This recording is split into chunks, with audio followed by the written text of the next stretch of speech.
Morning everyone. Hello everyone, তোমাদের সকলকে আমার আরেকটি নতুন ব্লগে ওয়েলকাম জানিয়ে আজকের এই ব্লগটা শুরু করছি। দেখো কি সুন্দর ওয়েদার। আমরা যখন সকাল 6টার সময় উঠেছিলাম, এত রোদ্দুর, এই রোদের মধ্যে গা হাত পা যেন জ্বালা জ্বালা দিয়ে উঠেছিল। আর এখন দেখো হঠাৎ করে একদম, দেখো হঠাৎ করে একটা শান্ত পরিবেশ হয়ে গেল, একদম ঠান্ডা আর হাওয়া দিচ্ছে, কি সুন্দর ঝোড়ো হাওয়া। দেখো জানলার পর্দা দেখো কেমন হয়ে গেছে হাওয়ার চোটে। এই দেখো এত সুন্দর হাওয়া দিচ্ছে।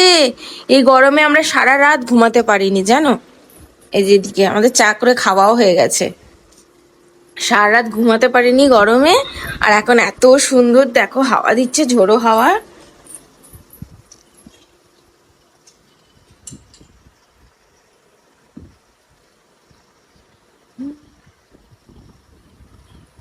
কি সুন্দর লাগছে সূর্যটাকে মেঘের ভেতরে।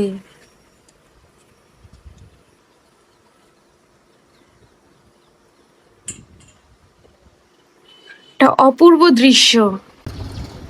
টাটা। আমি চলে গেছে কাজে, পাখাটা বন্ধ করি। হ্যাঁ, যেটা বলছিলাম, এত সকালবেলা ভিডিও শুট করি না, খুব কম। আর এখনো কাজে গেছে, কটা বাজে দেখাচ্ছি দাঁড়াও।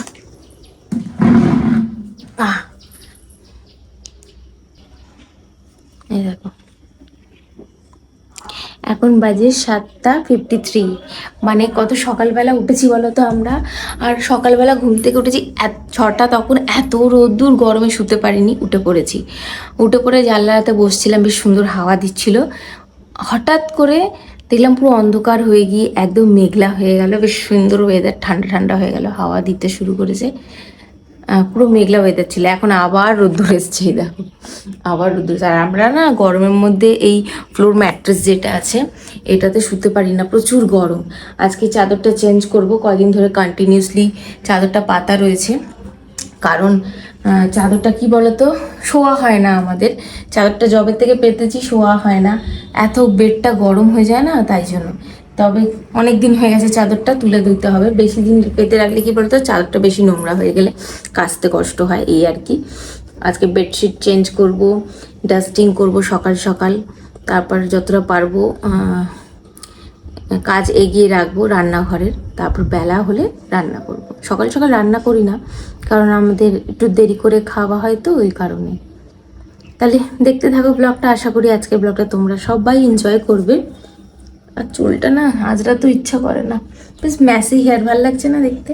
আর দেখো না এখানে একটা পিম্পল বেরিয়েছে, পিম্পল না, এটা একটা মশা কামড়েছে আমাকে।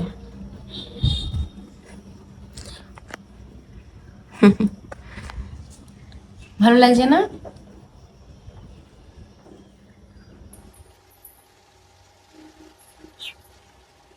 তোমরা তো সবাই জানো, থাম্বনেল আর টাইটেলে দেখে তো বুঝে গেছো আজকের ব্লগটা কিসের ওপরে আছে।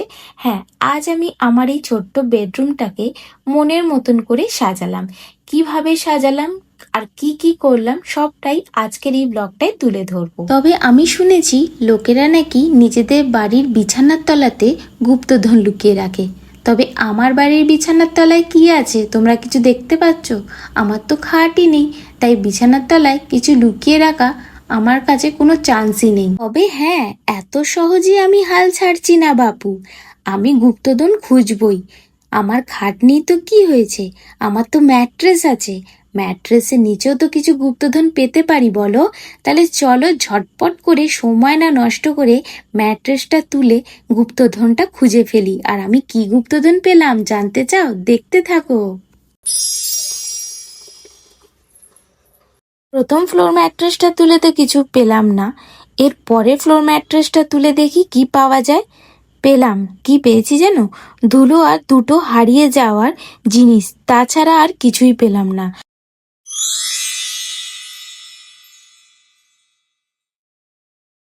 তোমরা তো দেখতেই পেলে, আজ এত কষ্ট করে ম্যাট্রেস জড়িয়ে পুরো ঘর পরিষ্কার করলাম, কিন্তু বিছানার তলা থেকে বিশেষ কিছুই পেলাম না। নোংরা আর দুটো পরশুদিন খেয়েছিলাম মুড়ি, ওই গড়িয়ে গড়িয়ে বিছানার তলায় চলে গেছিল সেই মুড়ি, তাছাড়া তো কিছু বিশেষ পেলাম না।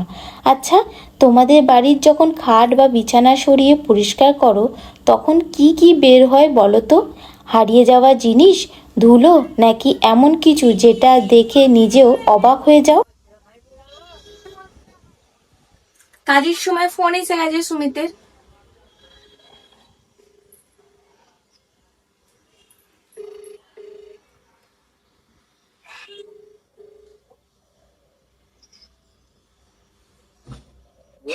বলো।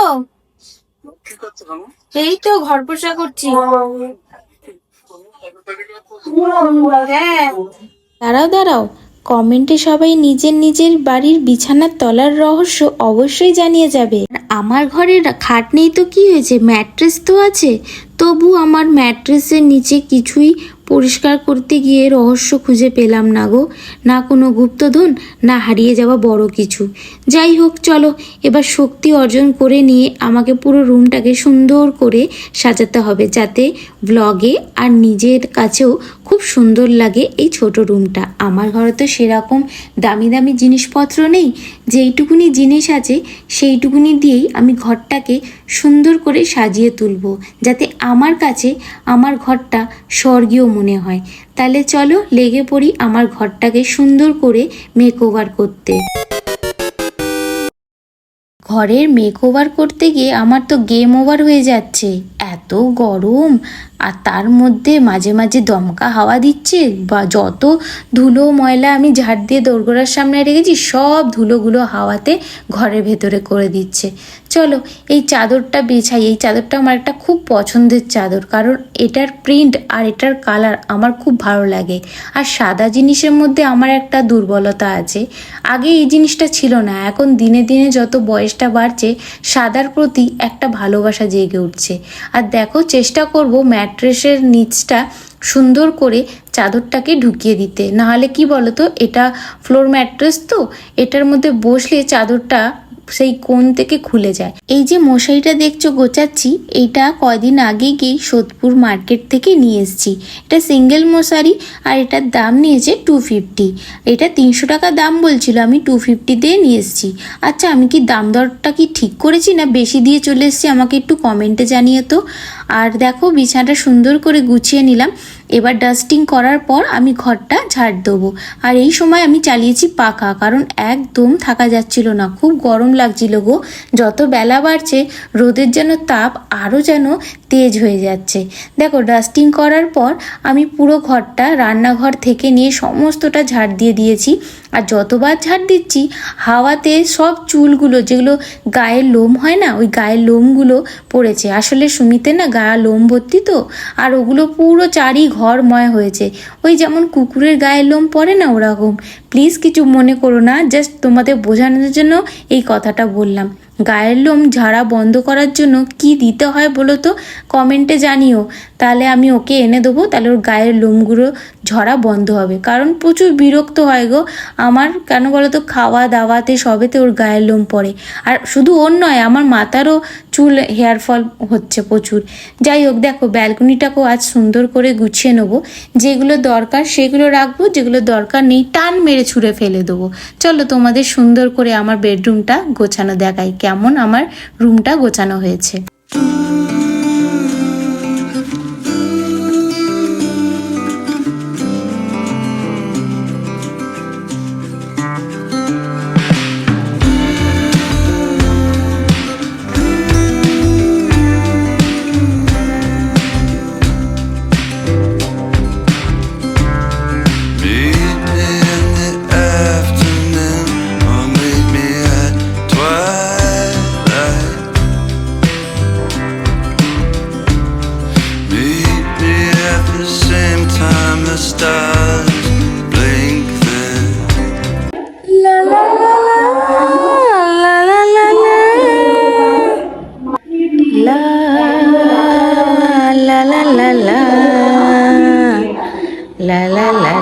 কেমন লাগছে আমার ঘর গোছানোটা অবশ্যই কমেন্টে জানাবে। এই সৌন্দর্য দেখতে এর পেছনে যে কতটা পরিশ্রম তোমাদের কি বলবো। আর এখানে মাইকে কিছু বলছে, যার জন্য ভিডিওটা আমাকে শ্যুট করতে পারছি না। এখন তো তোমাদের ঘরের দৃশ্য দেখালাম, কত পরিশ্রম। এবার রান্নাঘরটা দেখাই। দেখো, এদিকে বসিয়ে দিয়েছি ভাত, আর এখানে চা করে রেখে দিয়েছি। বাসন মাজা বাকি আছে। কি সুন্দর লাগছে দেখতে। এখানটা গোছানো হয়েছে, সিল নোড়াটা নিয়ে সেটা ধোয়া হয়নি। দেখো আমার রান্নাঘরের অবস্থা এখন এই পর্যন্ত।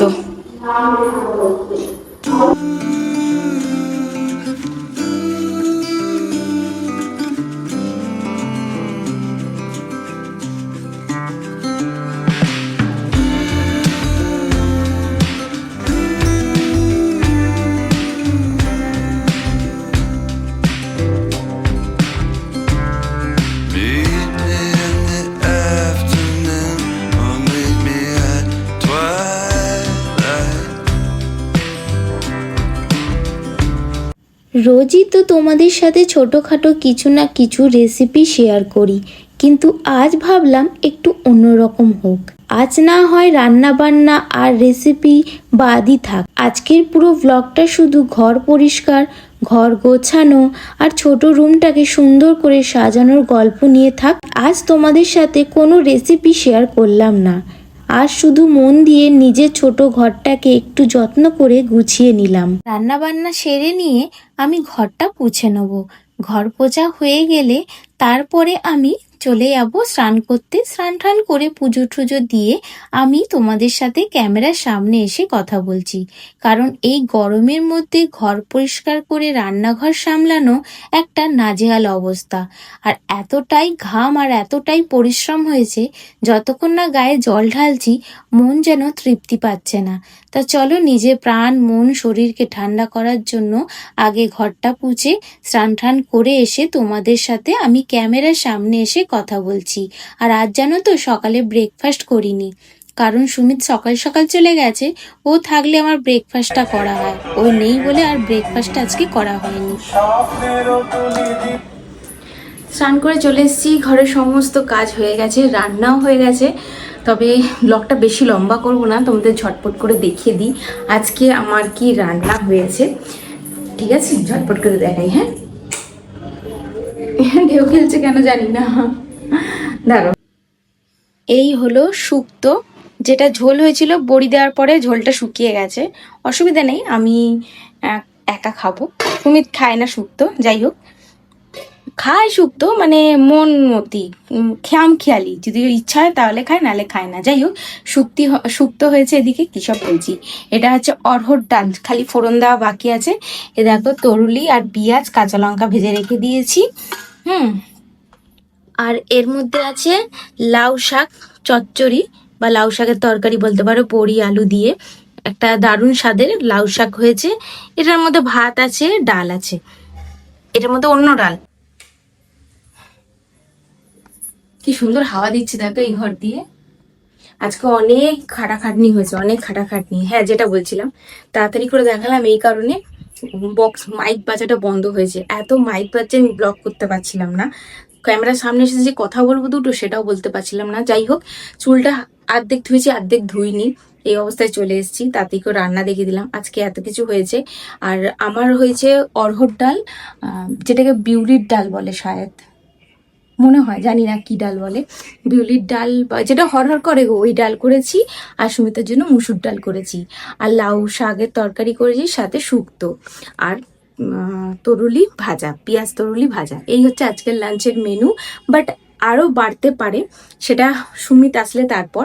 তবে এখন বেশি রাত বলছি, বেশি টাইম হয়নি, হার্ডলি 12:30 বাজে। আর এর মধ্যে আমার রান্না বান্না সমস্ত কিছু হয়ে গেছে। কারণ তোমরা জানো, সকাল 6টায় ঘুম ভেঙে গেছে, এত ঘরে গরম লাগছিল। তারপরে ওয়েদারটা ঠান্ডা হয়ে গেছে, ভাবলাম, সুমিত বললো সকালবেলা উঠে গেছি যখন, তাহলে একটা কাজ করি, তুমি উঠে পড়ো। তাই একেবারে চাটা খেয়ে দুজনে একটু সময় কাটিয়ে আমি আমার লেগে গেলাম ঘরটা পরিষ্কার করতে। ঘরটা পরিষ্কার করেছি, কি ভালো লাগছে। আর আমার এই চাদরটা খুব পছন্দের চাদর, কারণ এটা বিছালেই ঘরের একটা আলাদাই সৌন্দর্য হয়ে আসে। এই কারণে আমার এই চাদরটা খুব ভালো লাগে। গান চালিয়ে বসছিলাম, তারপর ভাবলাম না, তোমাদের সঙ্গে কথা বলে নিই। ঘরের সমস্ত কাজ সারতে সারতে কখন যে দুপুর গড়িয়ে গেল বুঝতেই পারিনি। এবার আর দেরি নয়, চলো ঝটপট করে খাওয়া দাওয়াটা সেরে নিই আর শান্তিতে তোমাদের সাথে কথা বলি।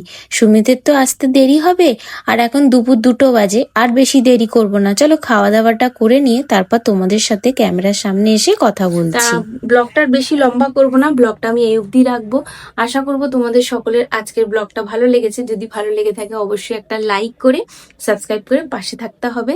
তোমাদের সাথে আমি দেখা করবো আমার এরকমই আরেকটা নতুন ব্লগের সাথে। আজকের মতন টাটা। আর বলো, আমার আজকে ঘর পরিষ্কার ডিপ ক্লিনিং বলতে পারো, কেমন হয়েছে ঘরটা, আমার কেমন লাগছে দেখতে অবশ্যই বলো, ঠিক আছে? তোমার একটা কমেন্ট আমার অনেকটা নিজে আর পড়তেও বেশ ভালো লাগে। ব্লগ আপলোড করার পরেই না আমি ওয়েট করি তোমাদের কমেন্টে। তা তোমাদের আমি রিকোয়েস্ট করব, তোমরা আমার ব্লগ দেখার পর তোমরা যেই ব্লগটা দেখে তোমাদের কি অনুভূতি হচ্ছে, কি মনে হচ্ছে, সেই জিনিসটা কমেন্টে লিখে দিয়ে যেও। আমার তোমাদের কমেন্টের অপেক্ষা করি, যখনই আপলোড করি কমেন্ট চেক করতে থাকি যে নোটিফিকেশন আসে, তো অন্য কোনো নোটিফিকেশন আসলেও ভাবি বোধহয় আমাকে কমেন্ট করেছে, কমেন্টের নোটিফিকেশন আসে, মানে আমি খুব এক্সাইটেড থাকি। যাই হোক, চলো বেশি লম্বা করবো না ব্লগটা, আজ এই পর্যন্ত, টাটা।